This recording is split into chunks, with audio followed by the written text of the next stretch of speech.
probably a mile and a half from the high school, and my daughter's a sophomore at East Lincoln High School, and my son is a nationwide insurance agent, doing an awesome job. Really proud of him, and he's been on my headsets all these years.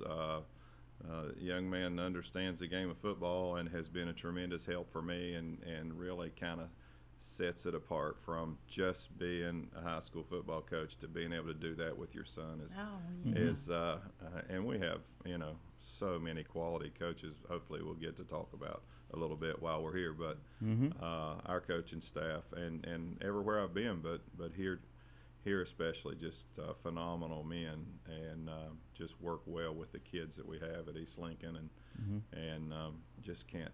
I could talk the rest of my time here about our coaching staff. Well, absolutely, and you're welcome to do that. Let's also, now you've been at East Lincoln how many years now? This was my 10th year, 10th fall. And 2 state championships. That were not back to back, or were they? 2 out of the last 3. Yes, sir. That's what I was thinking. One 2 was out of 3. The 2012 was the 2A state championship, the way they divide them now, and this 2014 was the 2AA. So we've been able to get into both brackets. There you go. That's good. And this was an undefeated season.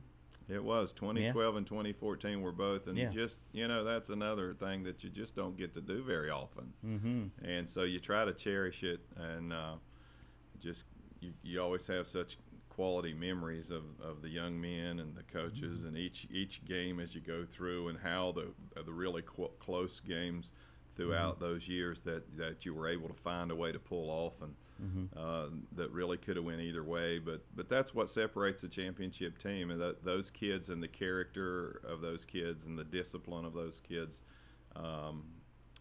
when you're in the crunch time of a game, just making a difference and finding a way to win, and you remember those teams as a coach. I can think all the way back to my 1995 team. We had a lot of redistricting in Raleigh, North Carolina, and we ended up with a group of kids at a 4A high school, and we only had 24 kids, and 2 of them were kickers. So just practicing every day was a challenge. Well, those kids, they won 7 out of their 10 games.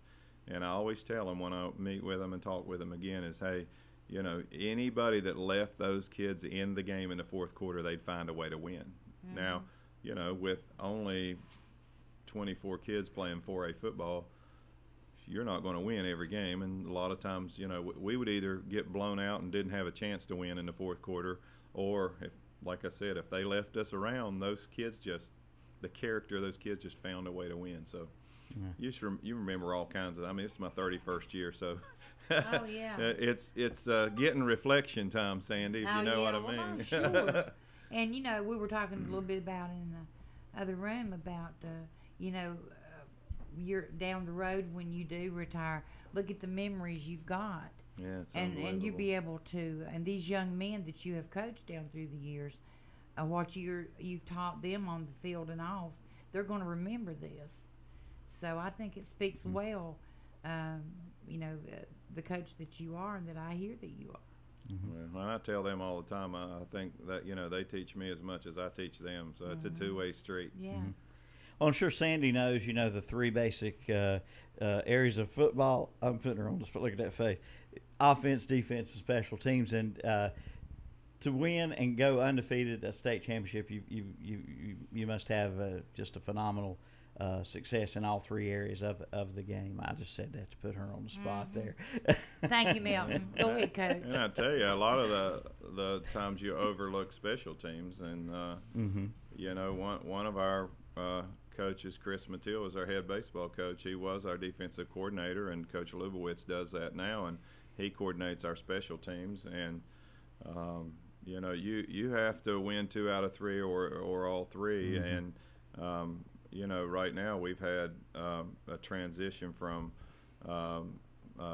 Brandon Strupp, who played at UNCC and was a punter there, and the last state championship we won, Corey Peterson kicked a field goal, And we had a young man this year kick 86 plus extra points, and Brandon's younger brother Blake Strupp, and Blake had a punting average of over 41, 42 yards this year. So when fortunately we had a pretty good offense, and honestly didn't have to punt very often. But when we did, he was a game changer and changed his field position for you. Yeah. So tell us about the state championship game. Talk a little bit about that game. Where was it played? Who was your opponent? And how the game go there? I know you won, but how? This year's game was against Washington High School, who had been 3A for years and years and years, and dropped down last year in the realignment to 2A. And their first year in 2A, they went to the Eastern Championship game, and this year they went to the state championship game. And you can see why when you play them. Maybe the best collection of athletes on a field that I've seen in 5, 6, 7 years. So that was one of the toughest games that we've been in maybe ever. And leading up to the game, which was at Winston-Salem, which I think is a perfect venue for the high school state championships, because it's obviously a college stadium, but it's not so big that your fans get lost completely. I mean, our crowd, our community, man, you look up there and it's a sea of orange. Every time we went. We went 3 times, went in 2008 and 12 and 14, and tremendous support each time. But we were watching film of Washington, trying to figure out, what we might be able to do offensively, and the picture would be kind of still, paused, and you're looking, hey, this looks good. I believe we can do this. That looks open, and then you push play, and those guys started running. That might have been the fastest group of kids. Things that look open would get covered up in a hurry. So it was a little different feeling after this year's game, because we didn't play quite as well offensively as I would have liked. But again, just found a way to win. Defense did a great job. We blocked an extra point. So you want to talk about special teams? Yeah. We had 2 wins this year where a blocked extra point was the difference in the game. Special teams definitely very important. Yeah. One note here, I got a text from Kevin, and he said to tell you how much he appreciates East Lincoln and your cooperation this year and in years past with our broadcast of the football games, especially on the internet broadcast. He said just really appreciated that very much. Great to work with folks like you all. Yes, sir. We're glad to have you. Yeah. And wish we had more room for everybody. I think that's one of my biggest headaches.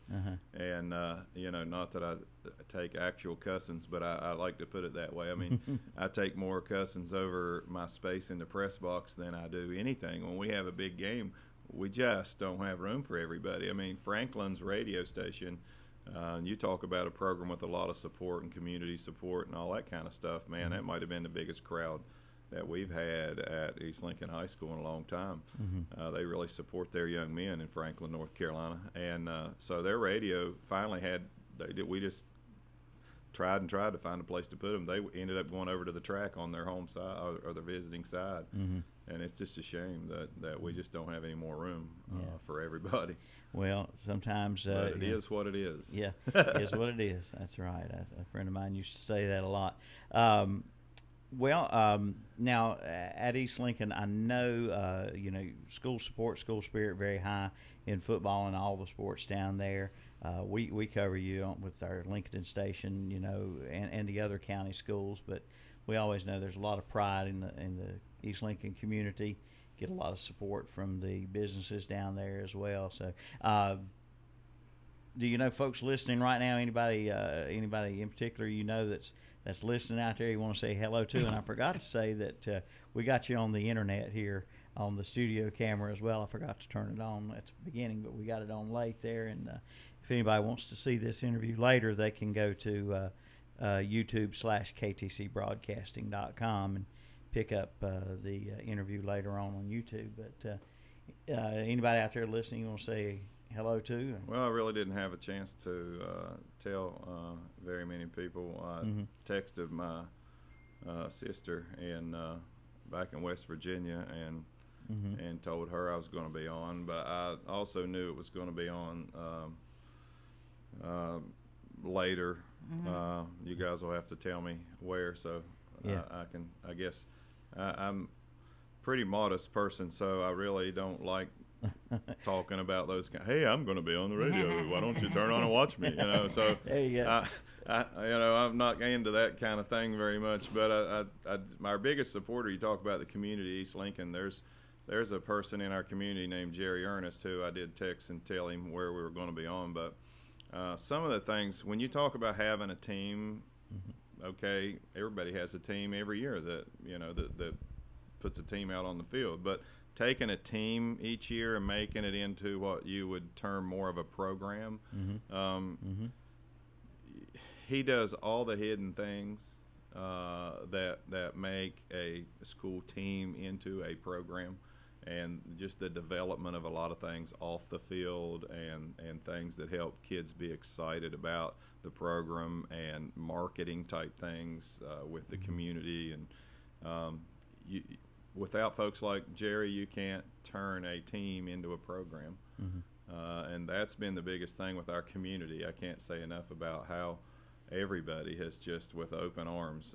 And Sandy and I were talking about, in this profession, you don't make a lot monetarily.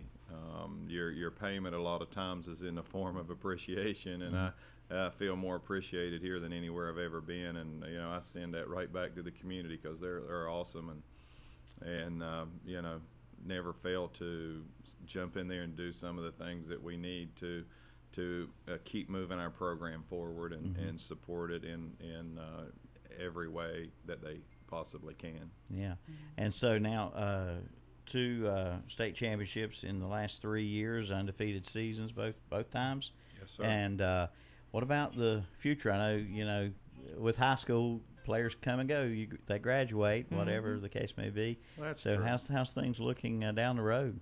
What would you say? Well, I'll tell you, and you talk again, kind of relate it back to community a little bit. And Carl Robinson, who's been on the county commission, the school board, and he was our Boosters Club president when Todd Black was the principal. And those two guys, just feeling comfortable with them is the biggest reason I came to East Lincoln High School. But just having the support of those guys moving forward, and one thing he told me I'll never forget is, win and losing, that's not the thing. We just want you to be good to our kids. And as far as my goals, from my first year as a head football coach, it says the same thing on the top of our goal sheet now that it said back in 1991. It says to project a positive image, and we talk about what that means in your community, in your school, representing yourself, representing your family. And it's never been about, for me, whether we win or lose a game. I've had kids literally drop their jaw open and look at me like, you don't care if we win or lose? I really don't. And I'll tell them that every year. It doesn't matter to me if you win or lose a ball game.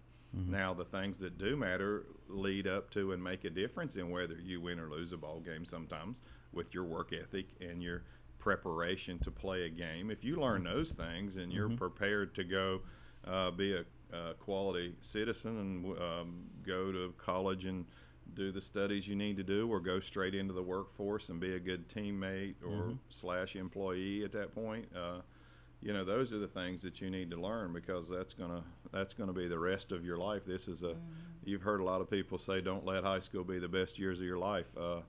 You want to move on and do bigger and better things. So you mentioned Neil Hodges earlier. Hey, that's something he says a lot of times to the kids.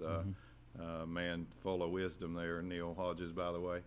So anyway, that's never been the goal, is just to have achievements on the field from a success standpoint, as long as we're doing the right things, getting there. And you're right, high school football things cycle, and people talk all the time, well, who's a good coach, who's not such I'll tell you, my measure has always been how do you measure a good football coach? When you have players, what do you do with them? because you don't have players every year. And I've said a million times, I'm a heck of a lot better coach on years I have better players. So, it makes it a lot easier when your Jimmys and Joes are a lot bigger, faster, and stronger on that given year, Yeah. So players will cycle around. The love of the game and the love of working with kids is why I got into this years and years ago, and it's still the reason I do it now. Has it been a heck of a good time and a great run here at East Lincoln? Just to go back and look at where we started and just getting one day's work ethic, a half a practice out of the kids, just working hard for half. They didn't know how to work.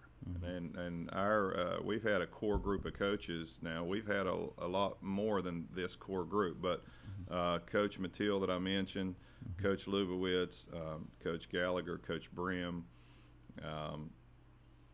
and I have been together. I don't want to forget anybody, but of the core group, now we've added a bunch and have had a lot of help. My son Chris Byus has been with me, and this year, of course, Coach Leach, who played at Appalachian State, Josh Robinson, who's came to us and does an awesome job for us. We have a couple of folks that volunteer help that also work in the Little League system and help tie the programs together, and Michael Barrett and Neil Lunsford and Chris Freeman and a lot of those guys who just volunteer their time to help you out. We've got a young man who played for us on our state championship team when we went to 2008 and played Reedsville High School at NC State, Ryan Gaggio, who's getting ready to graduate college. He set his schedule the last 3 years and came and helped us coach. And that's the beauty of it to me, and the thing that I've always been interested in is coaching those kids who then come back and see you years later, or now come back and they're part of your program coaching. Or his dad also helps us, Steve Gaggio. He's helped us 2 or 3 times in the 10 years at different positions when we need him to, and he's been available. But when we first started in 2005, we would get a whole day out of them, and then the next day, it'd be a little different. They just weren't used to the work ethic it took to be. And our first 4 games that year, we were 0-4. And then we'd get a good week out of them, and then the next week we would be pulling our hair out like, what is wrong with you all? You just got your first win, or you just had 2 wins in a row. I had a player look up at me one time, and he was a warrior. He was one of the top 3 or 4 athletes and work ethic type kids, Matt Warren, that we've ever had come through there. And he looked up at me and said, "Coach, we've never won 2 games in a row before." That is something new and different there. But anyway, it was like climbing a ladder. That first year we went to the first round and lost in the second. The next year went to the second round, lost in the third. And the next year went to the third round, lost in the fourth. Next year went to the 4th round and lost in the state championship game. And then, so it's just been really a fun time with the community, the kids, and you can't do any of it, of course, without your administrative support. I mean, we've had a lot of principals come through. It all started with Todd Black, who hired me and just said, "Hey, you what kind of things do you need to make this work? We want to make this work." And you get people who move on and come in and come out, but now we have a young lady named Samantha Campbell who's doing a great job for us at our high school, and she even came from the middle school, so she knows all the kids, and that's been a good thing for her and for us, because she knows the kids as they move into the high school, and you can't measure how important it is as an athletic director and a coach of any sport to have a supportive administration. That's right. Excellent. Well, switching gears back to the video, I just got a little text there that your sister watches the broadcast. Oh, yeah. And also we have some viewers from Colorado. You know anything about those Colorado people? Well, we appreciate our support from around the country. We've had, my wife said she got a phone call or a text, or she runs our East Lincoln football web page and started it, and it has close to 800 people on it now from California. She said she wanted a championship T-shirt or sweatshirt or hoodie or, you know, how can I get one? So it's fun to see how all the people from the Denver area and the East Lincoln community, where they all are across the country. And when you have a little bit of success, they kind of, you know, they'll touch base with you. And I had a gentleman come by and buy a long sleeve T-shirt that we're selling to help pay for the rings, you know, for the kids. And he came by, and he's living now in Raleigh, North Carolina. So he stopped by the school just so he could get a T-shirt because he was in town, and so it's been fun connecting with alumni. There you go. Oh, yeah. Absolutely. Well, now that the football season ended a few weeks ago, and what do you do the remainder of your school year, or what do you do with your any free time you might have? I don't know if very many people have free time anymore, but what do you like to do off the field? There's not a lot of that. Being athletic director, you go right straight into, you know, I try unless I have something else going on to be at all the home events, and of course just organizing, making sure every aspect of it that the coaches have what they need to be successful and do what they need for our kids. And then this little 2-month period window in the winter is my daughter and I's time, really. Like yesterday, we were able to just go home after school, which might happen a handful of times the whole year. It's just, Daddy, can we go home today? Yeah. You know, it just doesn't happen very often. So, you know, it's our time to maybe catch a movie here or there, or, you know, get to do some things together. And then any other free time that I have, I tend to spend on the golf course. So. There you go. If anybody wants to play, holler at me. I love to play. All right. And I don't know if I mentioned on the air or not, but David Keever and Rick Mitchum, who cover the games for our Lincoln County station and cover a lot of the East Lincoln games on WLON. Excuse me, folks. I don't know where this frog in my throat has come from all of a sudden, but I'm sure they I know David would like to have been here today if he could have, but he had to work, and Rick too. But I know they would, you know, like to thank you for everything you've done for them over the years down there. I think they can attest to the quality people we have at our school and in our press box. And I mean, we have folks that run our press box. Our announcer was his 25th year, I think, this year, or next year is going to be his 25th year. We recognized a couple of our chain crew folks who have been working on our chain crew for 34 years. Wow. So they love East Lincoln. They love our programs, and that was the first phone call I received when I took the job at East Lincoln High School was from our chain crew. Said, "Hey, you don't have to worry about us now. We'll be there every Friday night." That's great. That's great. And they made me buy them a jacket, a warmer jacket. Said, Coach said, we never played when it was cold before till you got here, so you got to buy us a jacket. I said, all right. So you know, it is the like I say, the off season sort of now. Then when summertime gets here, people start thinking about, you know, first practices and so forth. When does all that start up again? Well, we do, and they just started a new rule this year that this is the only time you can do it, but which is fine with us because we don't anyway. We always wait till baseball and track's over, and then we have about 10 days of. It's not really spring football. It used to be you could only have 21 kids. They lifted that rule, so now you can have your whole team if you want to, which is good or bad. I don't care either way. I like having the small groups in the spring. So we'll just kind of review the things that we do. We'll do a little bit of spring ball work, and then June is pretty much, you know, kids are playing Legion baseball, kids are playing school or AAU basketball and those kind of things. And I think that's one thing I've enjoyed too at our high school is, you know, our head baseball coach is on our staff. our basketball coaches, and the basketball team's undefeated right now. It's the same kids that we had on our football team. How about that?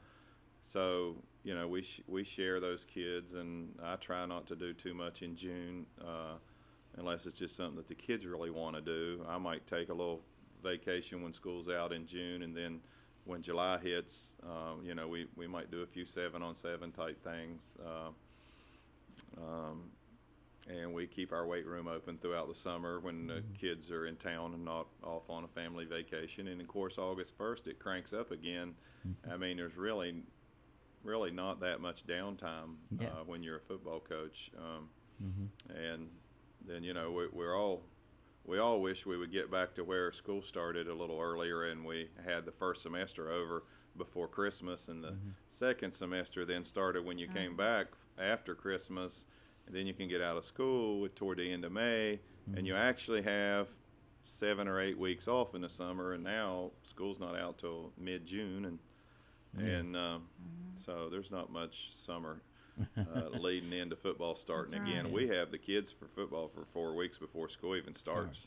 Yeah. Usually there's 2 games before school starts. I tell you, a lot of dedication on those kids' parts. A lot of good hard work they put in, and some grueling weather out there in August. And I know it's tough on them, and that's what you have to keep in mind as a coach, that they're getting pulled in every direction, and they don't get a lot of time just to be kids.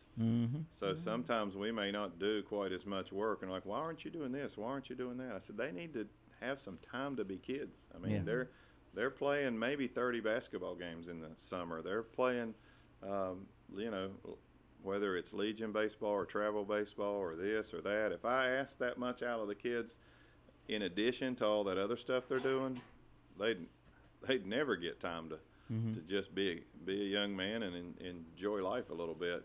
Because once we start August 1st, if you have a good year, it was December 13th before we were done this year. So. How about that? Yeah. Well, I guess when you get to that point, though, you look back, you say, well, it was worth it. The hard work and the sacrifices you have to make, I guess, to be a state champion. Yeah, it is, and it's like we talked about. I mean, you don't do it for the money. I mean, we worked the last 5 weeks for free. So, all the playoffs, you're working for free as a coach. Yeah. So, well, certainly appreciate you coming in. Absolutely, thank you. Coming up from East Lincoln to talk to us today. Long little ride here this morning Wasn't bad. to get to our studios. I hope you have a great remainder of the school year, and best wishes to you in the future. Absolutely. Thank you guys for having me. Yeah. All right, Coach Mike Byus from East Lincoln, the 2 AA state champions, or what is it called? 2 AA? 2 AA, yes. This year we were 2 AA. Yeah. Okay. All right, Sandy. Well, I agree. Thank you, Coach, for coming, and congratulations. And we wish you well this coming football season as well. And if you would, that's our last community profile for the week. Our show's heard Monday, Tuesday, and Wednesday. What about next week, Sandy? I'm working on it. Yep. All right, we're working on next week, folks. As always, we appreciate you listening in. Tell your friends and neighbors that they can see today's interview on YouTube/ktcbroadcasting.com. It'll be posted up on YouTube a little later on today or tomorrow, and they can see this interview with Coach Byus on the internet there. And we thank you for tuning in. We'll see you next time.